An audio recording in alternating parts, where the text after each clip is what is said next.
The decisions you're making right now about AI adoption, architecture trade-offs, and how your team works together will shape your systems for years. Getting those calls right when the landscape is shifting this fast is hard. QCon San Francisco has spent 20 years connecting senior engineers with practitioners who are a few steps ahead on the same problems. This November 16 through 20, 60 plus speakers across 12 tracks will share what's actually working in production and what isn't. No hidden product pitches, just senior practitioners helping senior practitioners. Learn more at qconsf.com.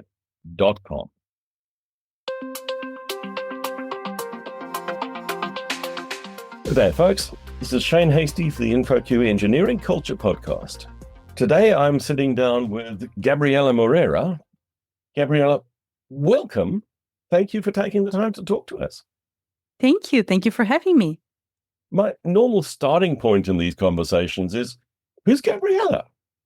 I am a formal methods person. I think that's the first thing I should say. And I'm very passionate about this field. And I've been working on trying to make formal methods more accessible for like about 8 years since I was starting to have to decide what I was going to do for my bachelor thesis. I was introduced to compilers and I was very passionate about compilers, specifically like type systems. So I did some research work on type systems, some stuff for Haskell. And then when I was trying to figure out what to do for my bachelor thesis, someone introduced TLA Plus to me, which is a formal specification language. This is a person that worked with me, and he was like, I saw this TLA Plus thing, and I think you will like it. You should take a look. I still don't know why he thought that, but I'm glad he did because I really, really loved it.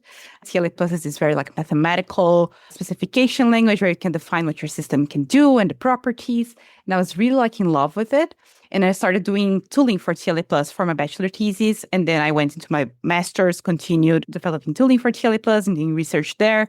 And at the same time, I was working in the industry. I was working with like event-driven distributed systems and understanding how difficult it is to handle all of the corner cases, all of the scenarios, and how it's expected that us developers just come up with everything in our heads. And I was like, this TLA Plus thing should be used more. Like, this is perfect for what I'm doing.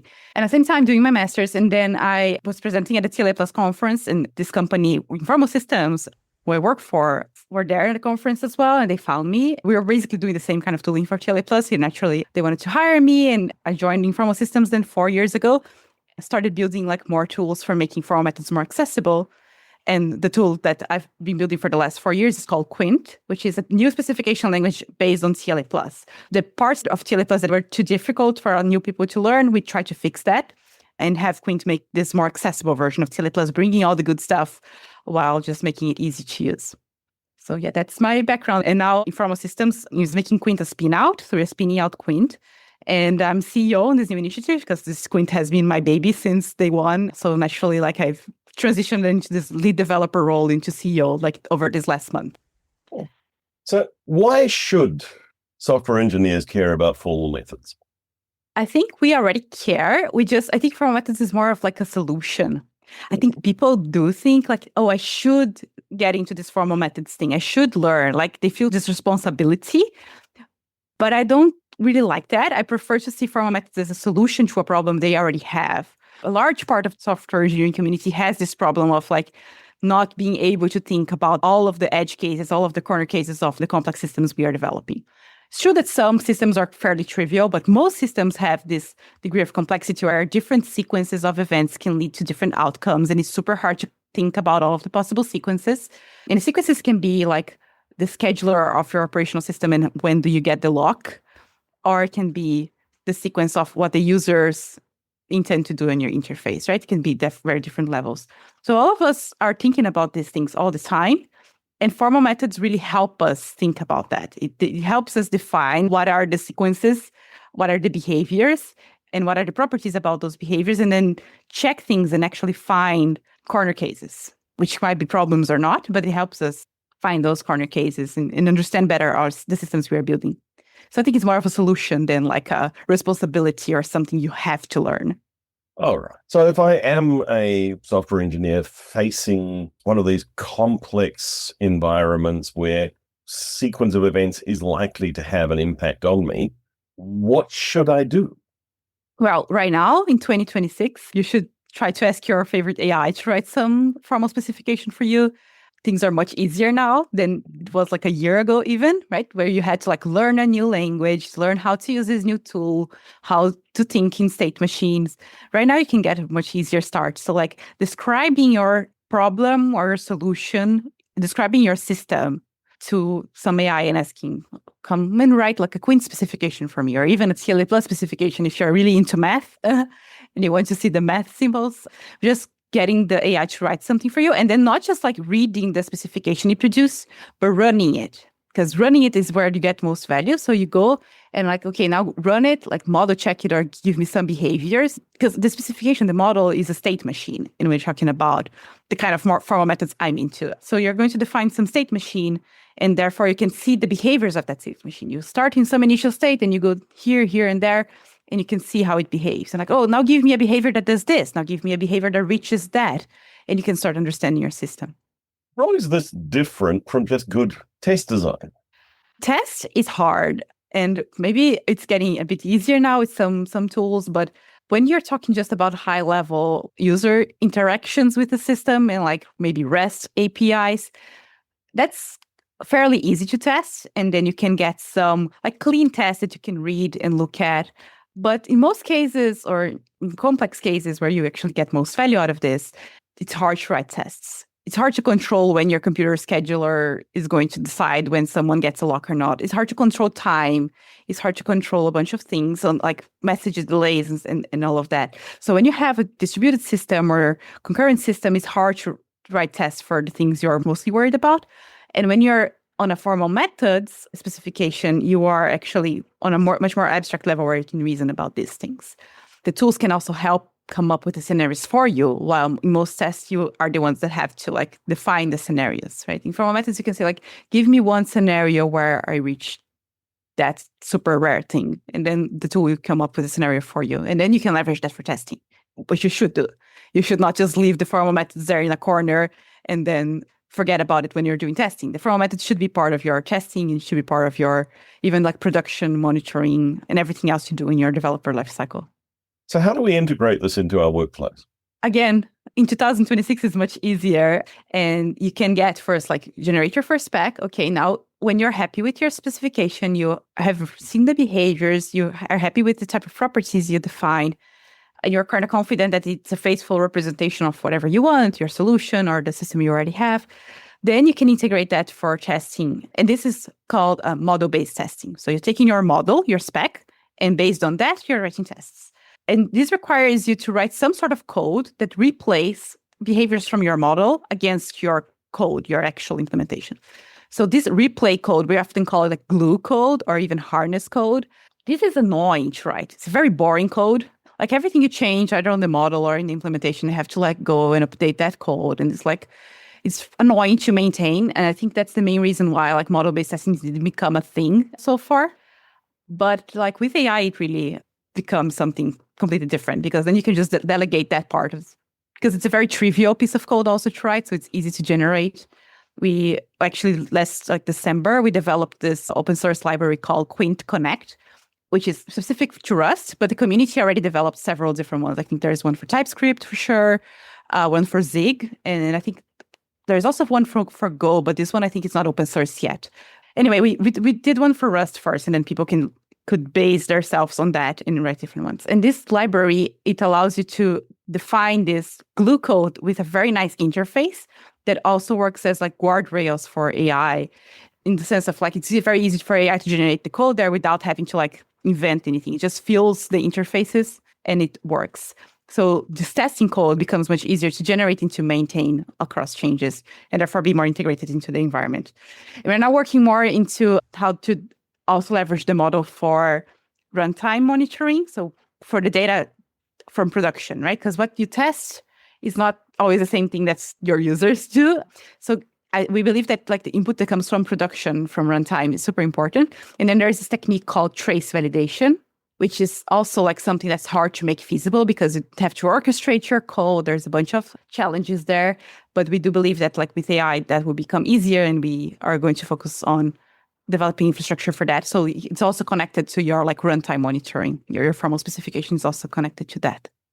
You made the point when we were chatting earlier of precision in defining behavior is crucial, even more crucial today in this realm of generative AI. How do we get that right? With a lot of understanding. Unfortunately, I think people do sometimes come to techniques like formal methods in search of like an answer, like an easy way out that just gives you like some check mark and say like, hey, yes, go, your code is correct. Just ship it. There is no such thing. I don't believe in such thing. I think you only can get closer to the check mark if you have lots of understanding. So when you understand your system more and more, you are able to then define things like properties of your system and really like see one behavior and say like, oh, this is good or this is not good. So you have to define this either like by defining your state machine itself in the model or by defining properties about your state machine and then refining your state machine. And you have those properties that determine which behaviors are important and which ones are correct. Then that can be leveraged for testing and for defining whether your behaviors from production are correct or not too. Because even if you can observe the behaviors, if you don't have anything to tell if it's correct or not, then you're not getting much usefulness out of it. So you're giving me what sounds almost like an abstraction. Is it just another layer of abstraction? At a practical level, as an engineer who's thinking about getting into formal methods, who's looking at, okay, I need to build my first state machine. I need to understand this. I'm now hitting a complex problem. Where do I start? What do I do? So you have to start defining what your system is or what your solution is in some formal language, right? If you're going to use formal methods. And then in order to understand things, you start running or model checking your specification, right? So first of all, if you just have your model, you can get some random execution of your model. That's the best thing you can get. And that can give you some insight, right? You see some random behavior of your model. Start in this initial state and you go here, go there. And then you are going to look at that and say, I don't like this. I actually don't think I can go from this state to that state. This sounds wrong. So you go and like either refine your model or you define some property saying, I don't want this to happen. And then you run again. And then you run it with your property and verify your property. And then there are some different techniques we can use to get more insight. For instance, when you're thinking about distributed systems, we often define failure modes, which is not common. Like when you're just writing the code or just writing some pseudocode, you're not going to define the failures, right? The failures are something that happens in the external world and you are going to handle those failures. But if failures are important to you, if the point of your software is to recover from failures or act in such a way upon failures, then you have to define what those failures are and what's your response to those failures. And this helps you understand better how your system behaves and what are the failures and what are the properties of your system upon failures. So if you have more failures than you tolerate, what happens? In which ways your software break? Because if you have more failures than you tolerate, then you do expect your software to break, right? So you go and you define that, and then you ask, the model checker to run or some simulator to run, and it will give you some behavior like, oh, so that's how my system breaks. Okay, now I understand. This makes sense. This is according to my expectation, or no, this is different from my expectation. You can also define what we call witnesses, and these are properties that you expect to break in order to witness some behaviors, to see something interesting happen. So if you want to challenge the tools and see how useful the tools are for you, you can say like, what is the rarest, most difficult thing that I can come up with? The most edgy edge case, the most corner case that I'm a smart person, I developed the system. What can I come up with? And then you come up with this super rare scenario and you see if the tools can find it. And that gives you like some level of confidence. If the tools are finding the scenario that you find is super rare, then it means that probably the tools is at least as good as finding corner cases as you are. So this is one technique you can do. You can also use like these witnesses in combination with properties in ways to check that your properties are not being checked in a vacuum. And you can also define specific behaviors that matter to you the most. When you're defining a solution to a problem, you usually have behaviors in mind, like some specific behaviors, right? So like, what if process B tries to access this while process A holds the lock? You're thinking about these sequences in your mind. So when you write those down in a reproducible way, they become really valuable documentation that you can like send to your colleagues and communicate, and they can run the same scenarios. So those things that we usually draw in whiteboards, they can become something executable without sacrificing abstraction. Because when you're in a formal language, you're saying the same abstraction level as your whiteboards, or the very close level of abstraction to whiteboards, differently than testing, where you have to like set up all of these mock things and addresses and data. So this is also like one way of making those abstractions something concrete that you can look at, that you can execute, that you can put in your PR description, that's checked on CI and becomes like documentation in your software. So I'm really excited about that part, about the reproducible behaviors. Let me tell you about my experience in informal systems. Informal systems has a bunch of like PhDs and people that are really smart in like distributed systems. And I was working with distributed systems. I've struggled to understand the most basic protocols in the past, so I did struggle with that. And everyone in informal systems was like, oh, of course, Byzantine fault tolerance. Yes, consensus. And they would talk about these things so naturally, and I was behind. And at some point, like I sat down and I wrote a formal specification for one of the algorithms. When I was writing the formal spec, I still didn't understand. Just by writing it was not sufficient, nearly sufficient for me to understand the algorithm. But when I started running it, then I started like having those witnesses for those corner cases. And then I understood what the steps that led to the corner cases were. When I finally managed to write like one reproducible example for the most corner case of the entire algorithm, that's when I felt like I understood it. And I still feel like I understood that algorithm. So it felt really amazing for myself. And that's why I'm so excited to talk about it. And I want everyone to try it out. So I really think that helps with understanding and confidence. What's the relationship between the model and my code base?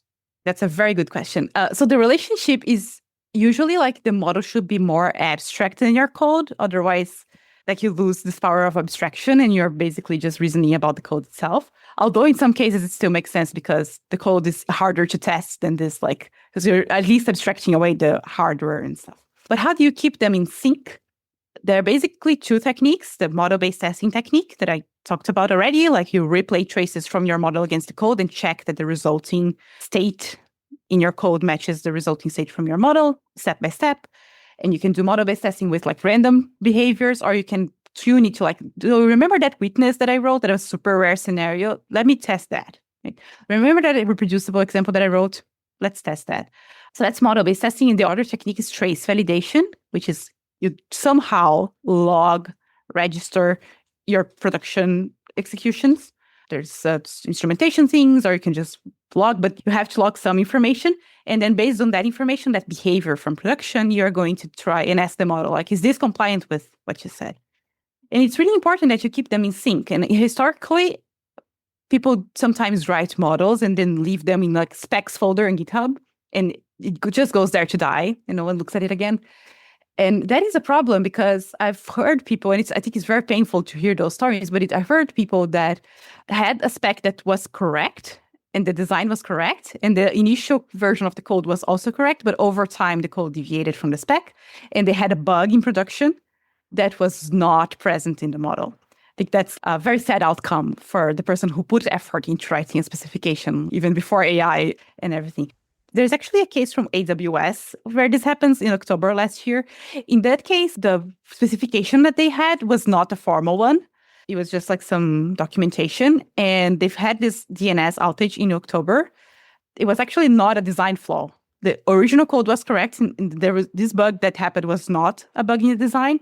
And just the code diverged from the design over time and they found a bug. So what they did, and this was presented at a reInvent conference from AWS, what they did was make that model formal, and then they used their AI tool to compare like the new version of the model with the code, and they actually found a divergence just by AI looking at the code and reading the model. If it found a divergence, then they fixed the code and they saw, okay, now they're not divergent anymore. So they learned a lesson of like, when things don't stay in sync, then you might deviate from your very careful and well thought original design, and that's very sad. But that's been the case in software engineering from time immemorial. I recall as a COBOL programmer, the problem with keeping the design and the code in sync. Yeah, definitely it's not a new problem. I think it's more like a new solution. Not that formal methods are new. I think these techniques like model-based testing, trace validation, they are not new. I cannot tell you how old they are, but they are at least 10 years old. Because when I was doing my bachelor's, I was already looking at this. So they are at least 10 years old, probably much older. The thing is, the solution that comes with AI is a much better solution than the solution without AI. Because now you almost like don't have an excuse. because you can just so easily connect that spec with the code now by having AI generate this like glue code or this instrumentation, or even like if you have logs, how do you parse those logs to extract the behavior and check it against the spec? All of these things are things that AI is great at. Like with LLM code generation, if you use LLMs to parse logs, it's so good at that. And it's so boring to do that ourselves. So a new solution to an age-old problem and then layering formal methods in there. What's the important question I haven't asked you? I think, what does this mean for our profession? Yeah, so I think there is some discussion going on online and some overall concern about what do we do now, what's left for our profession if AI is writing the code. And of course, no one of us know how much AI is going to write code, like at what level of code it can take away from us. But regardless, I think this part of the profession of like thinking about edge cases and defining what behaviors are correct or not, it has to be ours to take. Like AI is not taking that away from us. And when we are able to define what we want and what behaviors we want to see and what behaviors we do not want to see in our code, and that's not like for everyone. I think in some cases, like product people that are not non-technical, they will be able to leverage AI. And this is already happening, right? They're leveraging AI to generate some sort of products. And when like safety and when there are no like big concerns, that works super well. And I'm glad it does. But still, there's a lot of software where the behaviors you have to worry about are super complex. And those product people that don't have a technical background, they will struggle, or they would have to learn this technical part in order to do that. But we know about concurrency issues. We know about how difficult these things are and thinking about all the possible orderings of events. So if we are able to define that well, it can both help us understand better and have a continued understanding. Even if AI is writing the code, we still understand what the system is doing because we are interacting with the system. And it can also help us assert that the AI-generated code is correct via these techniques that I've been telling you about. So confidence in the product and value in the profession. Yes, and they're not taking away the fun part from us. AI is not taking that away. Well, Gabriela, there are a lot of interesting stuff there. If people want to dive deeper, if they want to continue the conversation, where can they find you? I'm on LinkedIn. I'm very active there. So if you want to follow me there or connect, LinkedIn is the way. I will make sure those links are in the show notes. Gabriela, thank you so much for taking the time to talk to us today. Thank you. Thank you for having me and for the great questions.